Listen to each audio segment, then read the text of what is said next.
Bonjour à toutes, bonjour à tous. Aujourd'hui, nouvelle vidéo fiabilité sur la chaîne Le Garage PTS, vidéo fiabilité qui va concerner la série 3 E90. Alors celle-ci c'est une break, donc c'est une E91, code châssis qui sont un petit peu différents à chaque fois chez BM en fonction de la carrosserie.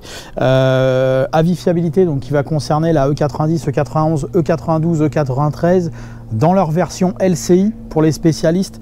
La LCI pour les amateurs, c'est la version restylée de la série 3 de la fin des années 2000, donc entre 2005 et 2011, grosso modo, et donc la version LCI, c'est la version qui est sortie à partir de la fin d'année 2007, plutôt 2008 même d'ailleurs.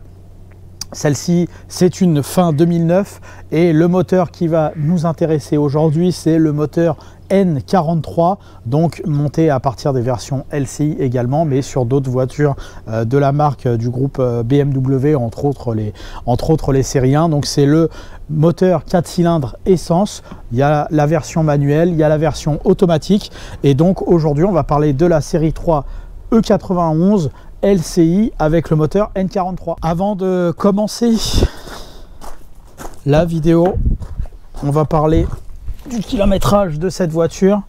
Comme d'habitude, je le répète à chaque fois, le modèle sert de prétexte pour parler d'une version. Voilà, là c'est parce qu'il y a le contact qui est mis, c'est pour ça que ça bip. La voiture a 189 000 km, ce qui pour une voiture de 2009 est normalement à peu près le kilométrage moyen qu'on va trouver sur des BMW Essence qui ont aujourd'hui 15 ans approximativement.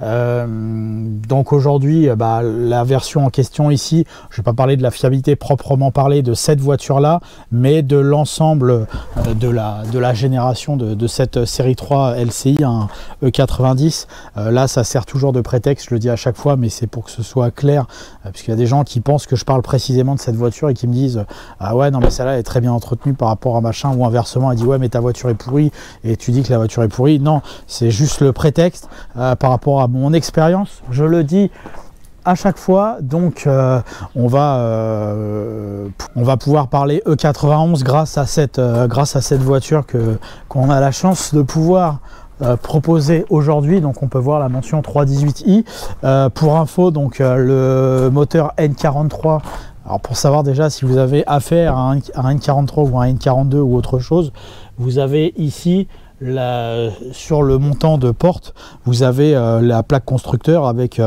les poids possiblement que la voiture peut porter. Vous avez également le nom de la couleur, donc Monaco Bleu métallique. Et donc le petit code ici, ça correspond au code du moteur de la voiture, donc la N43 B20A.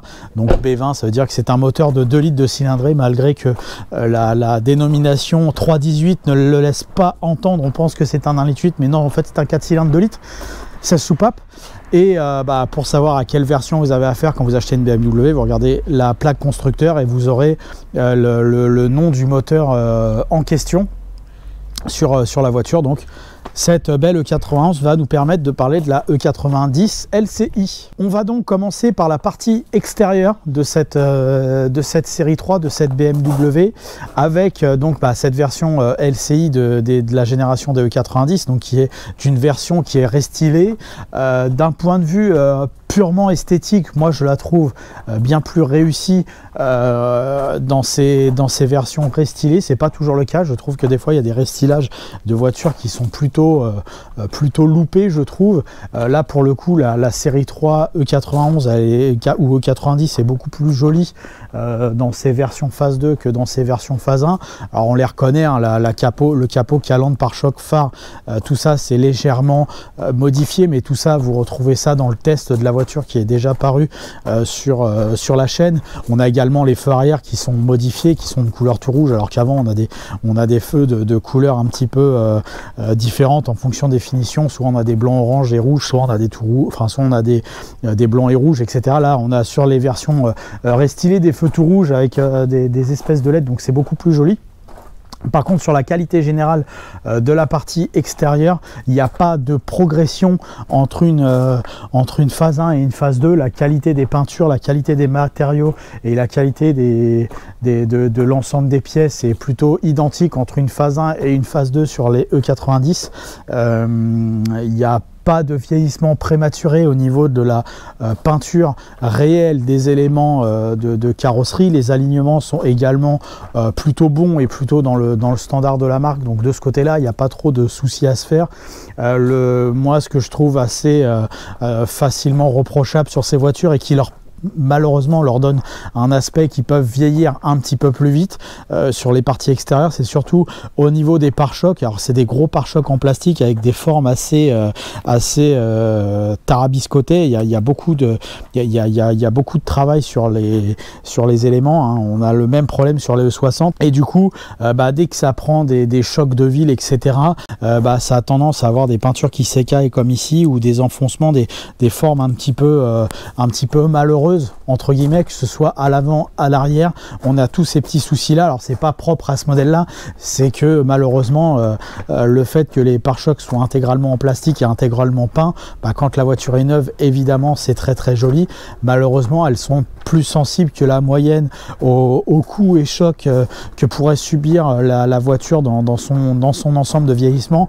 Voilà, c'est dans la conception ce qu'ils ont fait, et du coup on a un aspect qui peut malheureusement vieillir plus vite sur cette voiture qui donne un aspect un peu dégradé. Ça reste des voitures haut de gamme, c'est un petit peu dommage, et voilà, il y a ce défaut là qu'on peut signaler sur ces séries 3 là, sur les parties extérieures. Et également on peut également noter une usure prématurée des phares avant. Alors là on en a eu un qui a été changé suite à un petit choc de ville. Enfin, d'après l'historique, on a un phare là qui a 5 ans sur le côté conducteur, et on a un phare qui est d'origine de l'autre côté, et on peut voir que le phare d'origine légèrement jauni, et qu'il est un peu moins joli, un peu moins sympathique que l'autre. Pour faire bien, il faudrait peut-être changer l'autre pour essayer d'équilibrer un peu l'esthétique, on va dire, de ça. Alors il est parfaitement fonctionnel, il n'y a pas de souci, mais là du coup on peut voir précisément l'âge avancé d'un phare. Voilà, il a 15 ans, et du coup il a terni, il a jauni un petit peu. Et du coup, malgré c'est moins joli et moins sympathique. Donc ça, c'est également pas propre spécifiquement à cette voiture là. Il y a énormément de modèles de cette génération là et de ces années là qui ont subi ce genre de désagréments. Malheureusement, elle n'y échappe pas, donc c'est pas un point positif. Sinon, pour le reste, il y a une belle qualité de jointure sur les voitures. On voit qu'il y a une belle isolation, un beau travail phonique. On aurait mérité peut-être une autre qualité à ce niveau là, mais bon, le plastique est très correct. On peut voir que là il s'est pas particulièrement délavé. Il y a ça qui est valable. Ils ont progressé de ce côté là par rapport à la E46 qui était l'ancienne génération des BMW. Ça c'est un petit peu mieux. Par contre, les joints de pare-brise qui font le tour sont toujours de qualité peut-être un peu meilleure, mais pas beaucoup meilleure. C'est pas très haut de gamme de ce côté là sur les parties hautes et basses, mais c'est vrai que sur le E46 le joint ici il avait tendance à se couper très rapidement. Là c'est un petit peu meilleur, il y a quand même du progrès, c'est pas parfait, mais c'est semble-t-il un petit peu mieux. Donc on va dire que globalement la partie extérieure de cette voiture est plutôt qualitative. On n'a pas grand chose à lui reprocher. Mais malgré tout, pour qu'on ait eu, si on voulait avoir une qualité parfaite de l'ensemble de cette voiture d'un point de vue extérieur, il aurait fallu avoir une autre matière de phare, des pare-chocs peut-être travaillés autrement, ce qui fait qu'on aurait eu une préservation de l'ensemble extérieur avec un vieillissement totalement mesuré, et donc qui aurait permis à cette voiture de traverser des dizaines d'années tout en gardant une esthétique tout à fait acceptable avec les années. À aborder sur cette vidéo là, le point qui concerne donc les consommables. Les consommables, donc c'est toutes les pièces qu'on va qualifier de pièces d'usure sur la voiture, donc les pièces d'entretien. C'est comme toutes les voitures modernes malheureusement, et plus on avance dans le temps et pire c'est à chaque fois. On a une technologie qui avance. Technologie qui avance veut dire que bon, bah, théoriquement, quand la voiture est neuve, on a un meilleur agrément de conduite, on a plus de performance et une consommation de carburant qui va baisser par rapport au modèle dont il précède. Par contre, cette technologie-là, aujourd'hui, et pas que aujourd'hui, hein, depuis plusieurs dizaines d'années maintenant, cette technologie-là s'accompagne donc d'accessoirisation diverses pour pouvoir améliorer les rendements mécaniques. Ces choses-là impliquent un certain nombre de modifications. Ces modifications sur cette voiture, alors on va aborder la partie mécanique, purement mécanique, tout à l'heure en fin de vidéo sur la dernière partie, ou plutôt l'avant-dernière partie. Par contre, dans les consommables, moi j'intègre la partie échappement. Donc avec les années, il y a eu des progressions sur les échappements, c'est pour ça que je parle immédiatement dans les consommables de la partie échappement. Et je vais pas en parler côté moteur. Vous avez différents capteurs et différentes sondes sur la ligne d'échappement pour pouvoir réduire la pollution et la consommation. Donc ces capteurs-là ont une tendance à être assez fragiles et assez exigeants, je dirais, sur la voiture, ce qui fait qu'on n'avait pas de problème de ce côté-là sur l'ancien moteur, le moteur N46. Donc sur les E90 phase 1, on n'avait pas de problème ou quasiment pas de problème de catalyseur, de sonde lambda et de capteur NOx qui carrément là n'était indisponible sur cette mécanique là. Sur ce moteur N43, on dispose de ces trois choses là, et si une des deux sondes pose problème sur la voiture, vous allez avoir un fonctionnement heurté au niveau mécanique. On va y revenir tout à l'heure, et surtout on peut avoir une usure du catalyseur puisque les sondes ne faisant pas leur travail, le catalyseur peut s'user et avoir une usure prématurée. Pièce coûteuse s'il en est, évidemment. Donc le catalyseur sur la ligne d'échappement peut poser problème sur cette voiture. Bon, évidemment, si là il n'y a pas de problème de fonctionnement, la voiture ne pollue pas, le catalyseur peut durer encore très très longtemps, il n'y a pas de souci, mais il faut faire attention à ce point là. C'est un des points, c'est les sondes qui sont sur le catalyseur qui peuvent poser problème, et du coup il faut potentiellement changer une ou plusieurs sondes si vous avez un voyant moteur qui s'allume au tableau de bord. Les sondes sont relativement chères, il faut mettre des sondes BMW, il ne faut pas chercher à mettre autre chose. Donc sur la ligne d'échappement, vous pouvez avoir ça. Le reste de la ligne d'échappement, elle est quasiment inusable. Vous n'aurez pas de problème de remplacement de ce côté-là, que ce soit l'intermédiaire ou le silencieux arrière. C'est extrêmement rare d'avoir des remplacements d'échappement sur ces parties-là sur les BMW. Ça peut arriver, mais c'est très très rare. Ça, c'est le premier point sur la partie, je dirais, consommable. La deuxième partie, les pneumatiques.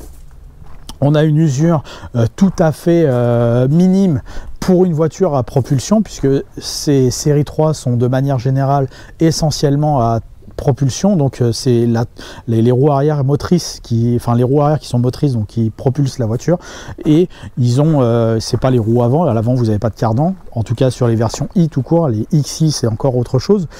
Et sur donc ces voitures-là, l'usure des pneumatiques est tout à fait mesurée, puisque la puissance étant relativement faible comparée au poids de l'auto, vous n'allez pas avoir une abondance de couple sur les roues arrière, donc les pneus ont une très bonne durée de vie, on va dire, par rapport à l'ensemble de la catégorie. Donc là vous avez un coût de fonctionnement qui est plus bas, et heureusement, parce que certaines versions de série 3 bénéficient de jantes à gros diamètre, donc avec des pneus à coût important. Et certaines ont des pneus également run flat, donc anti-crevaison, qui peuvent aussi rajouter un petit billet sur la facture. Donc de ce côté-là, on est plutôt très bien. Et également sur l'amortissement, on est très bien. On n'a pas d'usure particulière, ça dure très très longtemps. On a une très bonne durée de vie de ce côté-là. Les freins, c'est pareil. La moyenne est plutôt très élevée que ce soit des disques et des plaquettes. Après, on peut avoir quelques problèmes au niveau des bras de fixation et de suspension sur cette voiture-là. Mais franchement, la durée de vie est très importante et meilleure que chez Mercedes de manière générale au niveau de ces éléments-là, surtout sur des versions 4 cylindres où les moteurs sont plutôt légers, donc ça a tendance peut-être à moins forcer sur le poids des suspensions, etc. Donc durée de vie extrêmement importante. Donc quasiment pas de problème de retour au niveau du contrôle technique en termes de bras de suspension, en termes d'amortissement, de frein, etc. Évidemment, ça va dépendre aussi de comment la voiture est conduite, mais on est plutôt sur du très haut niveau dans la catégorie, ce qui est déjà une catégorie où on a une bonne durée de vie en général.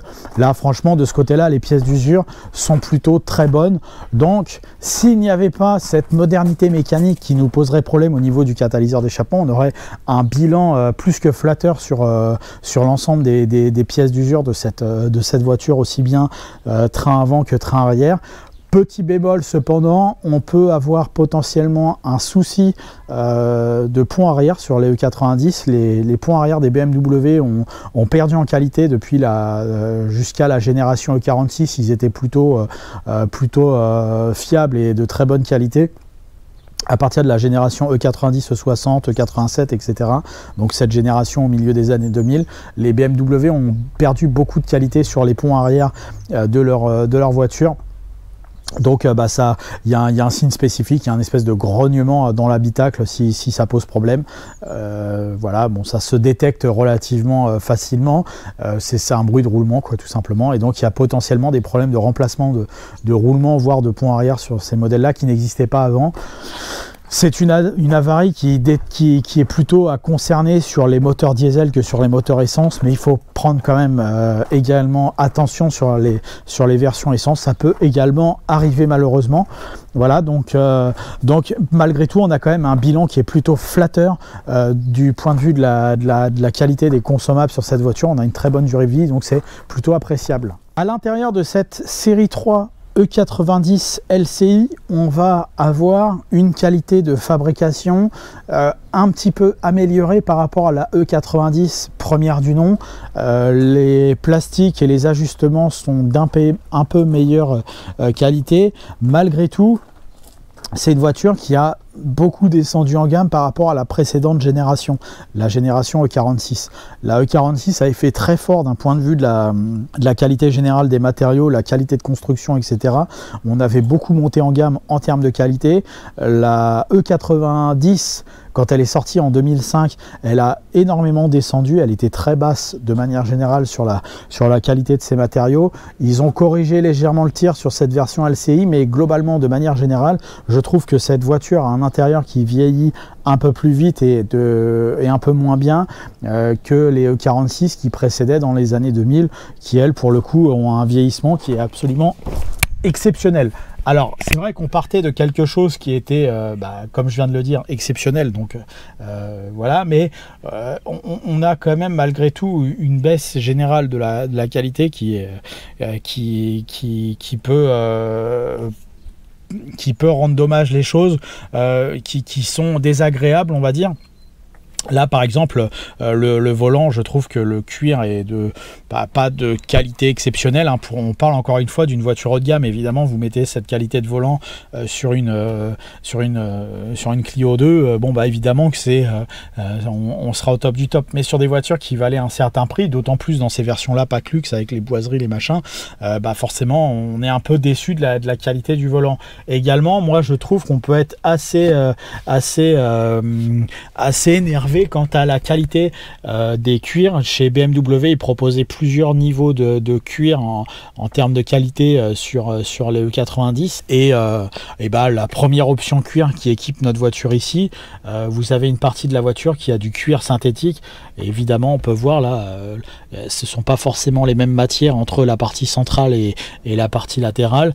Et il y a un vieillissement qui peut être prématuré de chaque côté, alors surtout côté conducteur. Bon là, comme je suis assis sur le siège, on ne va pas le voir, mais ici vous avez le cuir qui peut se craquer sur la partie synthétique, aussi bien au niveau du dos que de l'assise. Donc le cuir est assez moyen, de moins bonne qualité que la E46.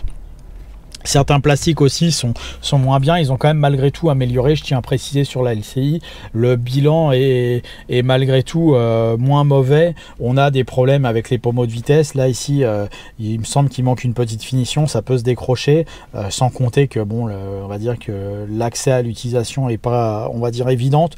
La qualité des bois est assez variable, quand vous avez les finitions en alu, c'est pas très joli non plus, la matière est pas exceptionnelle.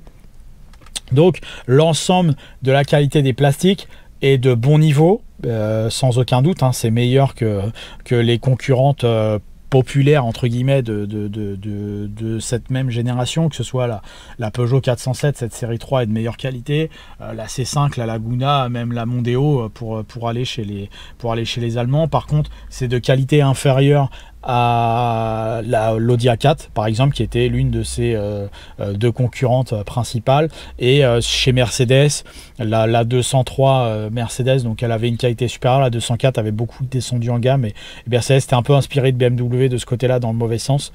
Voilà, des choses comme ça n'existaient pas avant, des rayures comme ça sur l'habitacle. Alors on a quand même un bel habitacle, hein, cette voiture à 190 000 km, mais malgré tout il y a une usure qui n'existait pas avant et qui est, je trouve, plus précoce, et l'aspect visuel est moins flatteur, et la qualité des matériaux a globalement diminué. Donc c'est assez dommage de ce côté là. En termes électroniques, il y a eu quelques bugs sur les séries 3, donc 90 première du nom. Les LCI ont beaucoup corrigé le tir, il n'y a quasiment plus rien qui peut déconner. Après, il peut arriver de temps en temps une avarie, mais c'est plutôt une avarie que l'on va qualifier de sporadique, et il n'y a pas d'avarie en série. Par exemple, vous n'avez pas de problème de systématique de clim. Si celle-là a un problème de clim ou de panneau de commande de clim, ce sera spécifique à cette voiture, et par rapport à l'utilisation, quoi que ce soit. Mais il n'y aura pas de maladie en série sur ces voitures-là. D'un point de vue des équipements électroniques et de confort, globalement, on est sur du très haut niveau, et il n'y a pas de souci. En principe, alors il faut quand même tester les équipements, mais en principe ça c'est plutôt très bien. Il y a eu du progrès sur les toits ouvrants par exemple. Je sais que sur les premières séries c'était un peu plus délicat, là, ces grands toits ouvrants à double position. Là ici ça fonctionne très bien sans aucun problème, et je ne vois pas de LCI avec des problèmes. Donc bon, ça existe peut-être, mais à ma connaissance il n'y a rien ou quasiment rien de ce côté là. Donc voilà, le bilan électronique est plutôt flatteur sur cette voiture, donc on peut y aller sans peine. Là, sur les versions LCI, aucun problème. Avant d'arriver à la conclusion de la vidéo de cette voiture, de cette série 3, on va parler de la partie moteur, qui là est la plus complexe et contraignante, je dirais, sur cette voiture, puisque elle a les avantages et les inconvénients des mécaniques modernes, ou en tout cas qui se modernisent à chaque fois. BMW a une très bonne image de fiabilité de manière générale, ce qui n'est pas usurpé, hein. Évidemment, il y a comme tout constructeur, il peut y avoir des avaries X ou Y sur des modèles très précis, mais de manière générale, en tout cas, c'est un constructeur qui fait preuve d'une certaine fiabilité. La modernité imposée par les problèmes de pollution engendrés par les différentes politiques, hein, qui valables ou pas, hein, peu importe, hein, là n'est pas la question envoie à faire une évolution de certains points sur la mécanique, et l'exigence on va dire des acheteurs de véhicules neufs également demande à ce que à chaque fois les voitures progressent. Sur le premier point que j'ai évoqué, la baisse de pollution, les normes environnementales nous obligent à faire un certain nombre d'évolutions. Donc on a parlé de la sonde NOx tout à l'heure, donc qui est sur l'échappement, qui peut elle provoquer l'allumage du voyant moteur si cette sonde se dégrade dans son temps. Et donc potentiellement demander un effort financier à son propriétaire. Il y a également d'autres choses qui, sur cette génération de moteurs, peut poser problème, qui ne posait pas avant problème sur les BMW, mais par contre qui pose problème à tous les constructeurs, et qu'on pourra également qualifier de maladie au départ sur les diesels, arrive petit à petit sur les voitures essence, puisque les voitures essence vont utiliser de plus en plus des technologies qui ont été démarrées sur des véhicules diesel. Dans un premier temps, sur ces mécaniques-là, ils ont imposer obligatoirement la technologie des injections directes, donc des injecteurs qui vont être beaucoup plus sophistiqués et avec un travail sensible qui va être beaucoup plus important qu'avant.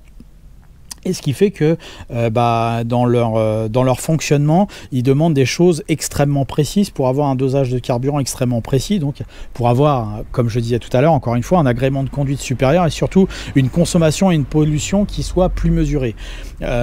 Cette technologie très importante laisse pas place à une quelconque avarie et donc ils sont très exigeants. Et du coup, leur utilisation est parfois peut poser problème puisque leur niveau d'usure, la tolérance sur l'usure, je cherche mes mots, la tolérance sur l'usure de ces pièces va être infime. Dès que vous avez un injecteur qui commence à poser problème, et il peut poser problème puisque, étant donné leur technologie, ils vont s'user un petit peu plus vite, vous allez avoir un fonctionnement qui va être heurté. Donc, voyant moteur et potentiellement manque de puissance, problème de démarrage, etc. Est-ce que c'est un problème de fiabilité ou est-ce que c'est un problème lié à la technologie de la voiture qui vous impose certaines choses? Là, ça, j'ai pas la réponse. Je pense, moi, plutôt que c'est un problème environnemental plus qu'un problème de...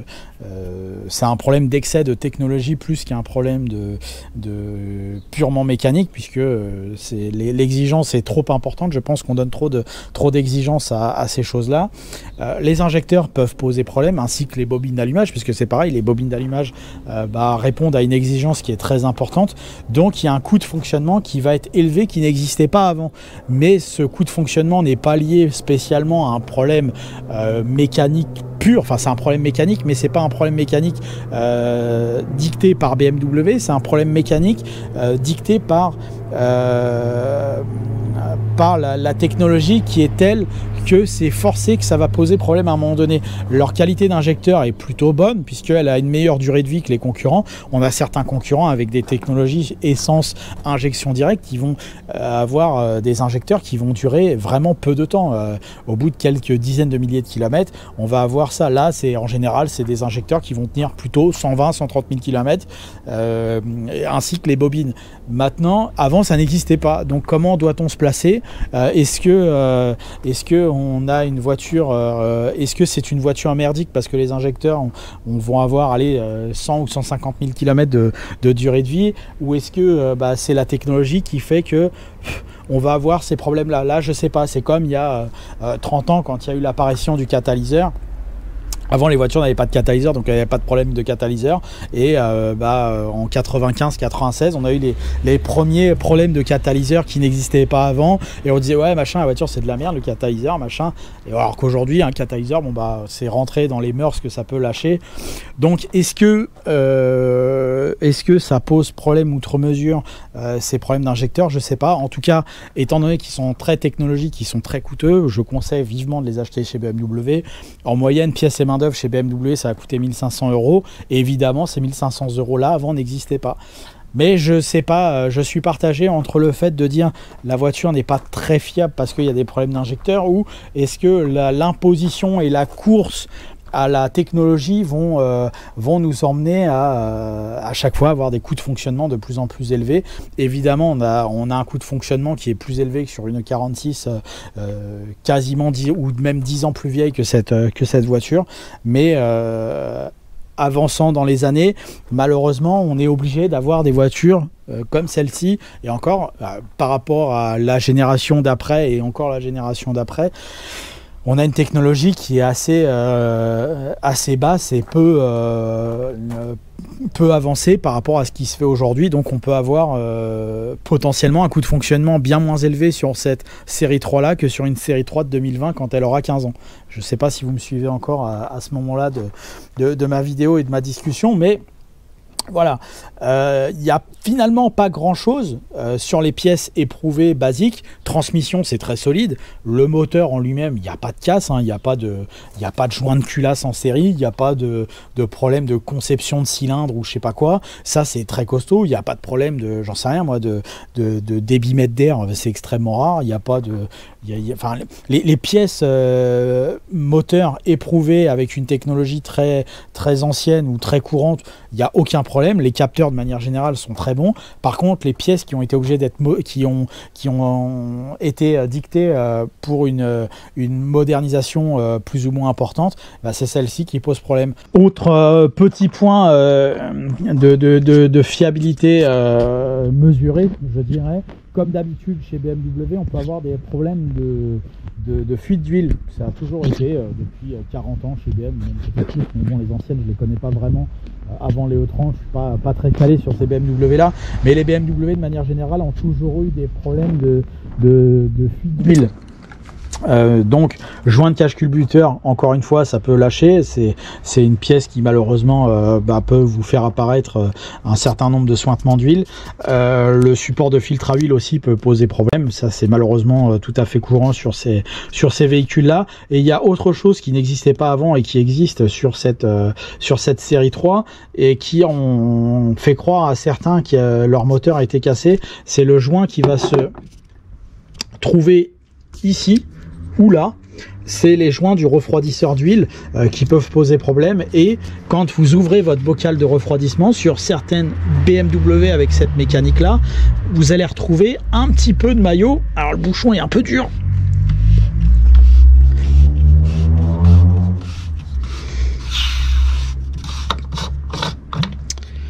donc parfois vous allez trouver un peu de mayonnaise ici sur votre liquide de refroidissement et aucune fuite, et une certaine l'agrément mécanique restera le même, et en fait c'est simplement le joint du refroidisseur d'huile qu'il faut remplacer.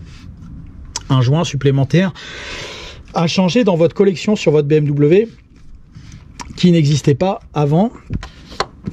Là on peut voir, hein, c'est parfaitement je l'ai changé, hein, donc forcément j'ai pas de problème. Pareil, je le conseille en achat chez BMW. Cette pièce, ça vaut quelques dizaines d'euros, et vous avez un joint de qualité qui tiendra peut-être 150 000 km. Donc sur une voiture comme ça, grosso modo, vous le changez une seule fois, peut-être 2 fois sur la vie de la voiture, mais c'est pas non plus. Et ça vaut, je crois que ça vaut une trentaine d'euros de mémoire les joints. Enfin, c'est pas très cher. Vous faites ça en même temps qu'une vidange. Il y a quelques vis. C'est pas très compliqué, voilà. Donc il y a ce petit point là à prendre en considération sur ces voitures là. C'est l'environnement des fuites d'huile. Après, pour le reste, la mécanique est fiable de manière générale, il n'y a pas trop de soucis. J'entends par là, pour une mécanique moderne, il n'y a pas trop de soucis. Par contre, il y a une triple problématique potentielle: injecteur, bobine d'allumage, sonde NOx. Hormis ça, c'est plutôt pas mal. En conclusion, cette série 3 E90 phase 2 version donc LCI est plutôt pas mal sur certains points. Elle a progressé, comme je le disais tout à l'heure, donc on peut noter malgré tout que BMW a voulu corriger le tir sur certains points d'un point de vue intérieur, surtout comme je le disais tout à l'heure. Elle a certaines qualités au niveau de la durée de vie des pièces d'usure. Maintenant, elle a un certain nombre de problèmes d'un point de vue purement technique, mécanique. Maintenant, là, c'est à vous de faire un choix quant à ce que vous voulez faire. La technologie vous oblige à avoir les problèmes que cette voiture a. Les mesures environnementales également. Vous êtes obligé d'avoir une certaine technologie, donc des pièces d'usure. Je trouve, moi, malgré tout, que l'avancée technologique est plutôt bien maîtrisée sur cette voiture.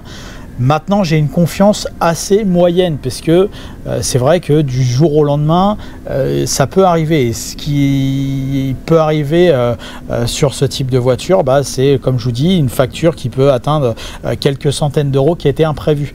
Malheureusement, c'est le lot de toutes les voitures modernes. Et là, on est presque sur un choix philosophique. Est-ce que je prends une vieille voiture que je continue d'entretenir, mais jusqu'à quand? Est-ce que j'ai les possibilités de le faire et financières et technique, je dirais, ou est-ce que je suis obligé de me moderniser et du coup de me prendre des factures potentiellement importantes sur des pièces d'usure? Moi, j'ai fait mon choix, je préfère les voitures anciennes, mais c'est une passion et je me prive aussi d'un certain nombre de conforts, je dirais, mais ça me va de ce côté-là. D'autres ne peuvent pas. et ou n'ont pas la possibilité de le faire. Si vous n'avez pas la possibilité de le faire,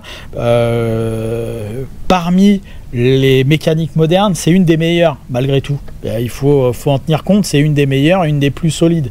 Mais malgré tout, elle va vous coûter un peu de sous. Voilà. Je ne sais pas comment résoudre ce problème, c'est pas moi qui vais avoir la réponse. Moi en tout cas, je vais me contenter de mettre une note à cette voiture. Cette voiture mérite un 12 sur 20 parce qu'on peut pas exclure le fait qu'il y ait quelques problèmes qui peuvent vous coûter quelques euros. On peut pas exclure que c'est une voiture qui a une moins bonne finition que la E46. Mais on doit quand même saluer le fait que la LCI elle a progressé à un certain nombre de points, qu'elle a les pièces d'usure ont une très bonne durée de vie, donc je lui accorde un 12 sur 20, ce qui n'est pas exceptionnel pour une BMW, mais ce qui n'est pas honteux pour une voiture moderne. Voilà, merci à vous d'avoir suivi cette nouvelle vidéo sur la chaîne Le Garage PTS. Merci encore pour votre fidélité. N'hésitez pas à vous abonner, à aimer, à commenter Le Garage PTS sur Facebook, YouTube et Instagram. Merci à vous, à bientôt.